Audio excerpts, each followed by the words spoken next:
বিগত কেইবাদিনো ধৰি শিৱসাগৰ জিলাত বিশেষকৈ বহিৰাগত বনিয়াক লৈ আচলতে বৰ্তমান সময়ত এক প্ৰকাৰ উত্তপ্ত পৰিস্থিতিৰ সৃষ্টি হৈ আছে আৰু কালি আৰু আজি এই দুটা দিন ধৰি শিৱসাগৰৰ দোকান পোহাৰ প্ৰায় বন্ধ হৈ আছে।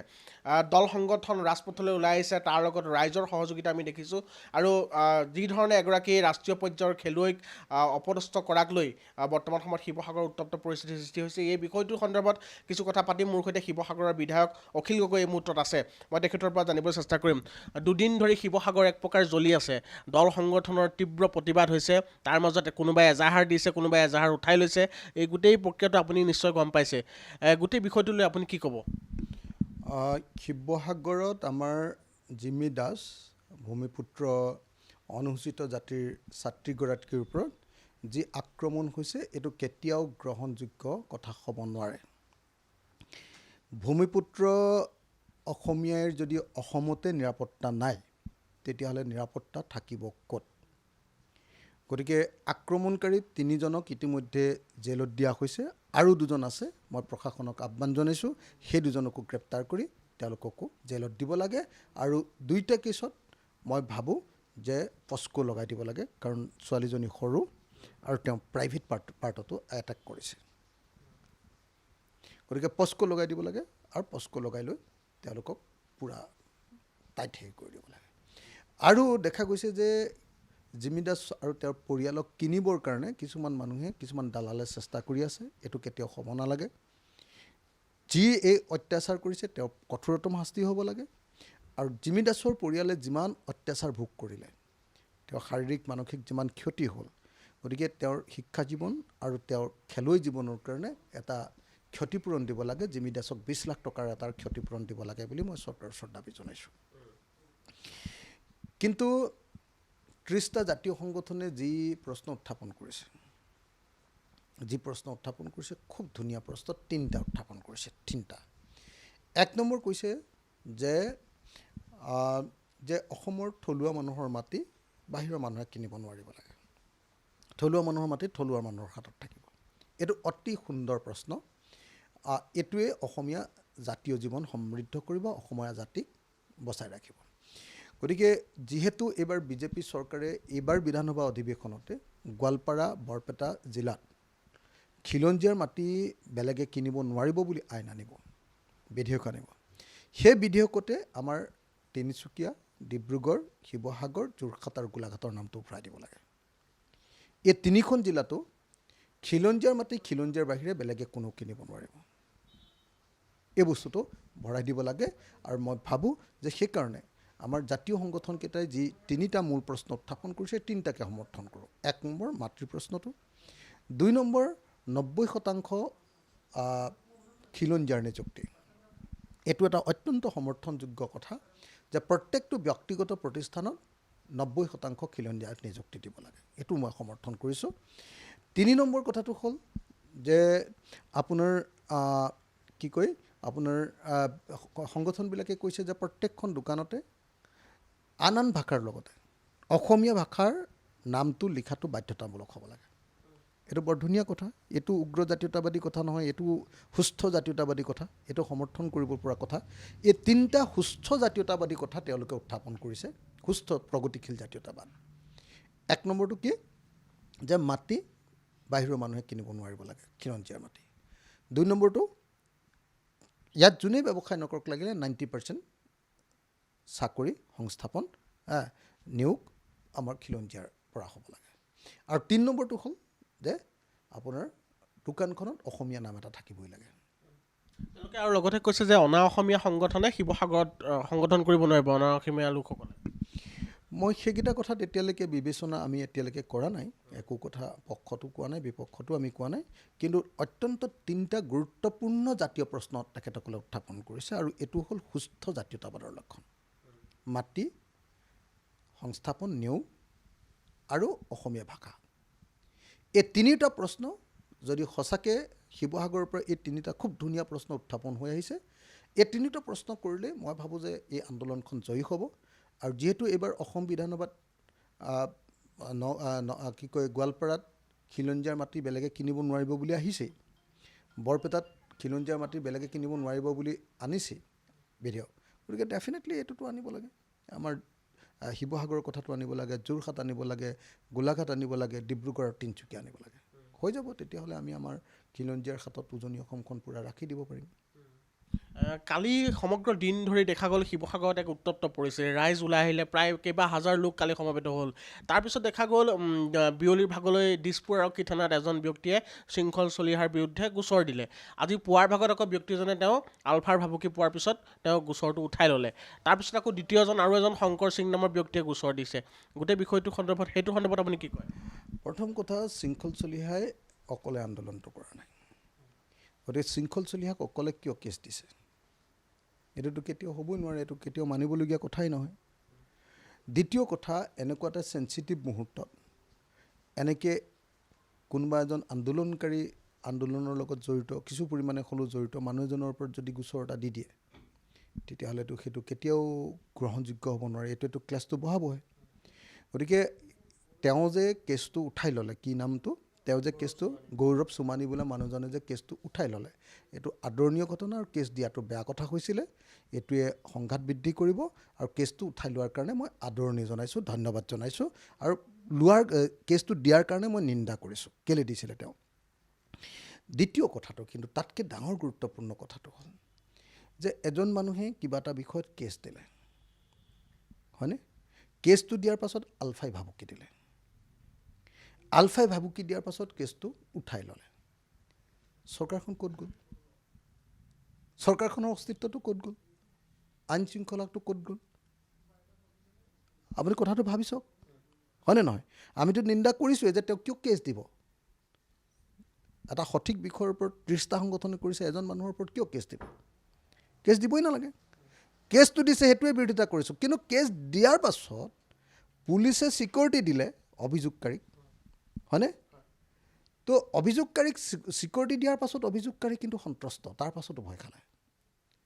তাৰমানে অসম পুলিচৰ ওপৰত, অসমৰ গৃহ বিভাগৰ ওপৰত, অসমৰ মুখ্যমন্ত্ৰীৰ ওপৰত এতিয়া অসমৰ কোনো মানুহৰ আস্থা নাই। অসমৰ আইন শৃংখলা বোলা বস্তুটো জিৰ', হয়নে নহয় কওক? অসমত ঘটিছে কি? অসমৰ খিলঞ্জীয়া ভূমিপুত্ৰ এগৰাকী ছোৱালীক আক্ৰমণ কৰিছে, চৰকাৰৰ কোনো ব্যৱস্থা নাই। তাৰপিছত আকৌ আন্দোলনকাৰীৰ ওপৰত কেছ দি দিছে।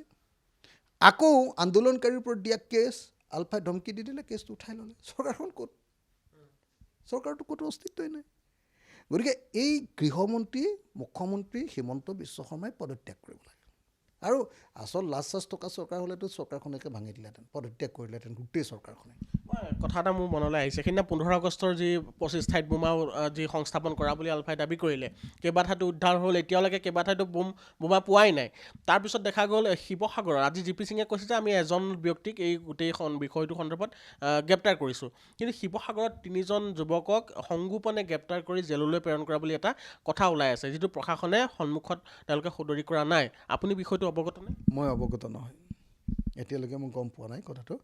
বিধানসভাত লাগি আছোঁতো, বিধানসভাৰ অধিৱেশনৰ কাৰণে মই গম পোৱা নাই।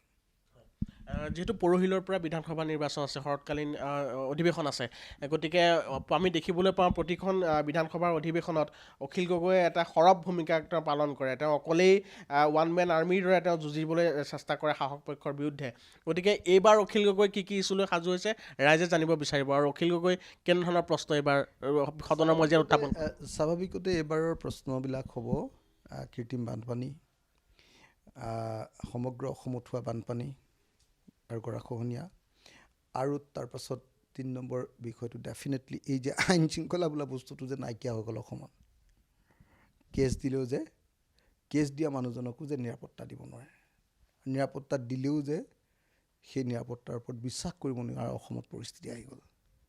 হিমন্ত বিশ্ব শৰ্মা যে সম্পূৰ্ণৰূপে ব্যৰ্থ হৈ গৈছে, আৰু অসমৰ খিলঞ্জীয়াক যে অসমতে মাৰিবলৈ আৰম্ভ কৰিছে হিমন্ত বিশ্ব শৰ্মাৰ দিনত। আপুনি ভাবক না, অসমৰ ভূমিপুত্ৰ অনুসূচিত জাতিৰ এগৰাকী ৰাষ্ট্ৰীয় পৰ্যায়ৰ খেলুৱৈক দিন দুপৰত গুণ্ডাই আক্ৰমণ কৰি মাৰিছে, আৰু প্ৰাইভেট পাৰ্টত এটেক কৰিছে। তাৰ পাছত এইখন চৰকাৰৰ কিবা আইন শৃংখলা আছে? তাৰ পাছত 30টা সংগঠনে আন্দোলন কৰিবলগীয়া পৰিস্থিতি হৈছে যে তোমালোকে আমাক নিৰাপত্তা দিয়া। তোমালোকৰ দিনত ইমান অত্যাচাৰ বাঢ়িছে, অসমৰ খিলঞ্জীয়া মানুহৰ প্ৰতি ভাবুকি আহিছে, এই আন্দোলন কৰিবলগীয়া আছে। তাৰপিছত লাজ পোৱা নাই নে বাৰু গৃহমন্ত্ৰীয়ে? মইতো গৃহমন্ত্ৰী হ'লে মই পদত্যাগ কৰিলোহেঁতেন, ইমান লাজ নাইকিয়া কাম হৈছে, দুৰ্ভাগ্যজনক কথা।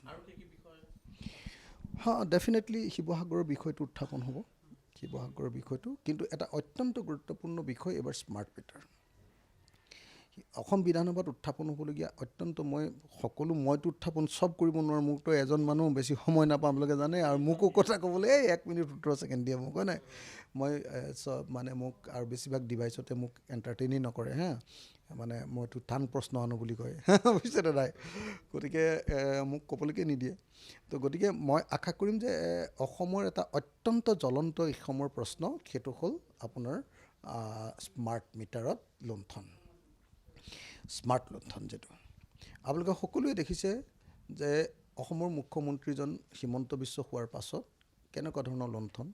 মটৰচাইকেল এখন চলাই গ'লে তাৰ ওপৰত য'তে ত'তে ফাইন, তাৰপিছত আকৌ ট্ৰেক্টৰখনৰ ওপৰতো, খেতিয়কজনৰ ট্ৰেক্টৰখনৰ ওপৰতো তেওঁলোকে জৰিমনা ভৰায়। দুখীয়া মানুহে চলোৱা বেটেৰী ৰিক্সা, ইলেক্ট্ৰনিক ৰিক্সাখনৰ ওপৰতো তেওঁলোকে টেক্স ভৰোৱায়, জৰিমনা ভৰোৱায়। বাকী গাড়ীবিলাকৰ কথাটো নেশ্যনেল হাইৱেত যাব নোৱাৰি, কাজিৰঙাৰ মাজেদি যাব নোৱাৰি, ক'তো যাব নোৱাৰি, অকল পইচাই ধান্দা, হয়নে নহয় কওক? ইমান জৰিমনা। এতিয়া সেই জৰিমনাটো একেবাৰে মাছ লেভেললৈ লৈ গ'ল, চবৰ ঘৰতেই জৰিমনা ভৰাব, চবৰ ঘৰকেই লুটিব। সেইকাৰণে তেওঁলোকে স্মাৰ্ট মিটাৰ আনিছে। স্মাৰ্ট মিটাৰটো হ'ল অসমত এটা মাছ জৰিমনা, এটা গণজৰিমনা। এই যি গণজৰিমনা অসমৰ মানুহৰ ওপৰত জাপি দিছে, এইটো নিশ্চিতভাৱে এইবাৰ বিধানসভাত বিৰোধিতা কৰিব লাগিব। কালি আমি মুখ্যমন্ত্ৰীক বিষয়টো প্ৰশ্ন কৰিছিলোঁ, তেওঁ সমগ্ৰ বিষয়টো নস্যাৎ কৰিছে। তেওঁ কৈছে স্মাৰ্ট মিটাৰৰ কাৰণে বিল বাঢ়িবই নোৱাৰে, যোৱা বছৰৰ বিল আৰু এই বছৰৰ বিল যদি তুলনা কৰে তেতিয়াহ'লে বিল নিশ্চিতভাৱে নাবাঢ়ে। যদি স্মাৰ্ট মিটাৰত বিল কমে, তেতিয়াহ'লে চৰকাৰে কেলৈ স্মাৰ্ট মিটাৰ লগাইছে? কাৰণ চৰকাৰতো বেছিকৈ ৰেভিনিউ লাগে, দেউলীয়া চৰকাৰ। যদি স্মাৰ্ট মিটাৰে বিলটো কমাই দিয়ে, তেতিয়াহ'লেতো চৰকাৰে কোনোপধ্যে স্মাৰ্ট মিটাৰ নলগালেহেঁতেন। স্মাৰ্ট মিটাৰৰ জৰিয়তে বেছি লুণ্ঠিব পাৰি, হয়নে? 300 টকাটো 1100 টকা কৰিব পাৰি। 800 টকা আগতে বিল দিয়া মানুহজনক এতিয়া 3000 টকা লুটিব পাৰি স্মাৰ্ট মিটাৰৰ জৰিয়তে, বেলেগ বেলেগ পদ্ধতিৰে। বিৰাট গোটেই কেনেকুৱা লুটিছে নহয়। তো গতিকে এই যিটো মাছ জৰিমনা, গণজৰিমনা বঢ়াইছে, একদম ব্ৰিটিছ চৰকাৰৰ দিনত এনেকুৱা ধৰণৰ গণজৰিমনাবিলাক বঢ়াইছিলে, তামোলৰ ওপৰত টেক্স, আমুকৰ ওপৰত টেক্স, এইবিলাক। বিজেপি চৰকাৰৰ দিনত সেই কামটো কৰিছে, আমি তীব্ৰ বিৰোধিতা কৰিব লাগিব। মই শেষত এটা প্ৰশ্ন কৰিব বিচাৰোঁ। আপুনি প্ৰতিবাৰেই মূল্য বৃদ্ধি বা দাম বৃদ্ধিক লৈ আপুনি সৰব হৈ আহে। আমি শেহতীয়াকৈ দেখিছোঁ যে শাক পাচলিৰ দাম বৃদ্ধি হোৱা বা পেট্ৰল ডিজেলৰ দাম বৃদ্ধি হোৱা দেখিছোঁ, কিন্তু দাম হ্ৰাস পোৱা আমি দেখা নাই। তাৰ মাজত কিন্তু আশ্চৰ্যজনকভাৱে দেখিবলৈ পোৱা গৈছে সুৰাৰ দাম কমাবলৈ এতিয়া চৰকাৰে চেষ্টা কৰিছে ৰাজহ ঘাটি পূৰাবৰ বাবে।